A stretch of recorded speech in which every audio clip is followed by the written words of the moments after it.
Overseas Pakistani ہیں۔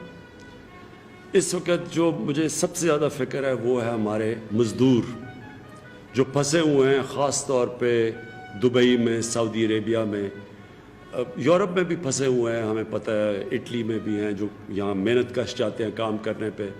یہ وہ لوگ ہیں جن کی محنت کے اوپر ہمارا ملک چلتا ہے، ان کی ریمیٹنسز کے اوپر ہمارا ملک چلتا ہے۔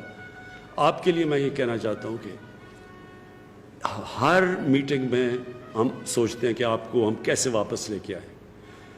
راستے میں کیا رکاوٹ آئی ہوئی ہے؟ وہ رکاوٹ یہ ہے کہ جو شروع میں ہمارے پاس کیسز آئے وہ سب باہر سے کیسز آئے، بلکہ 80%، 90% باہر سے کیسز آئے۔ کیونکہ باہر سے کیسز آئے تو یہاں یہ ہو گیا کہ جو بھی باہر سے لوگ آئیں ان کو ہم چیک کر کے، اسکرین کر کے تو آنے دیں۔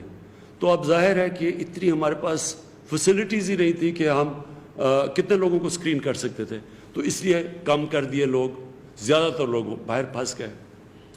اب ہم سارا وقت سوچتے رہے، اور صوبوں کو خاص طور پہ خدشہ تھا کیونکہ باہر سے ساری وائرس باہر سے آ رہی تھی، تو انہوں نے کہا کہ ہم اتنے زیادہ لوگوں کو نہیں لے سکتے جب تک ان کو ٹیسٹ نہ کر سکیں۔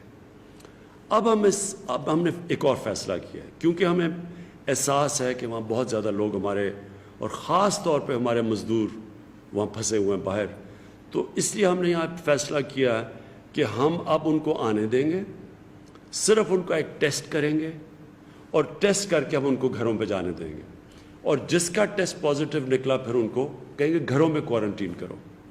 یہ ہمارا فیصلہ ہے اب، اور اس کی وجہ سے زیادہ اور اب ہم لوگوں کو پاکستان لا سکیں گے۔